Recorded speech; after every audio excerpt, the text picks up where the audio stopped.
High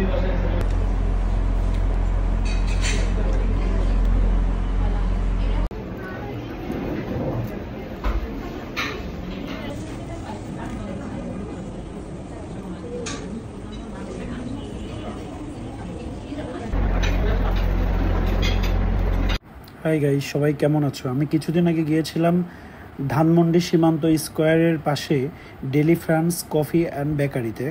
ওদের এই ব্রাঞ্চে গিয়েছিলাম। এটা দেখতেই পাচ্ছ, এটার ইন্টেরিয়রটা অনেক সুন্দর, মানে বসে থেকে গল্প করার জন্য, আড্ডা দেওয়ার জন্য অনেক জোস একটা জায়গা। আর এদের খাবার দাবারগুলো অনেক ফ্রেশ আর অনেক মানে টেস্টি ছিল। আমি দেখতেছিলাম যে কোনটা খাবো আর কোনটা খাবো না। এখানে যা যা আছে সবগুলোই অনেক মজার। তো এই তো সেলফি মোডে ভিডিও নিচ্ছি।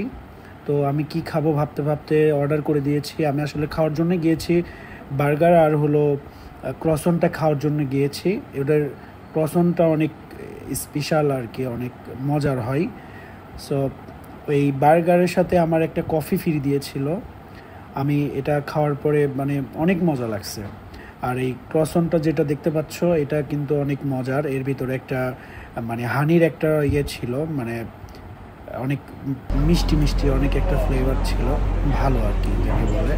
মানে টেস্ট ইজ অ্যামেজিং, মানে ডেলিশিয়াস ছিল। আর বার্গারটা তো দেখতেই পাচ্ছ, একদম আমি ঘাস মারে খাচ্ছি, মানে কি আর বলবো, মানে অনেক ফ্রেশ। পরবর্তীতে আমি এইটা নিয়েছিলাম, এই ক্রসন্টের সাথে এই তান্দুরি যে চিকেনটা দেখতে পাইলা, এটা একটা ফ্রি দিয়েছিল, এটার সাথে একটা ফ্রি, কিন্তু এটা আমার অতটা ভালো লাগেনি।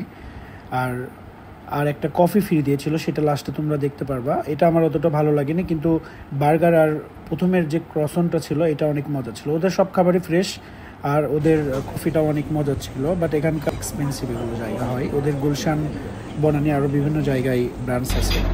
তো এই হচ্ছে ব্যাপার। সবাই ভালো থাকবে, সুস্থ থাকুন। প্রাইসের কথাটা বললাম না, কারণ এগুলো তো আসলে প্রাইস বলে কোনো লাভ নেই, ম্যাটার করে না। জায়গাটা অনেক সুন্দর, বসে থেকে গল্প করে আড্ডা দেওয়ার জন্য বেস্ট জায়গা। এই হচ্ছে ব্যাপার। সবাই ভালো থাকো, সুস্থ থাকো, আর অবশ্যই ভালো ভালো খাবার খাও।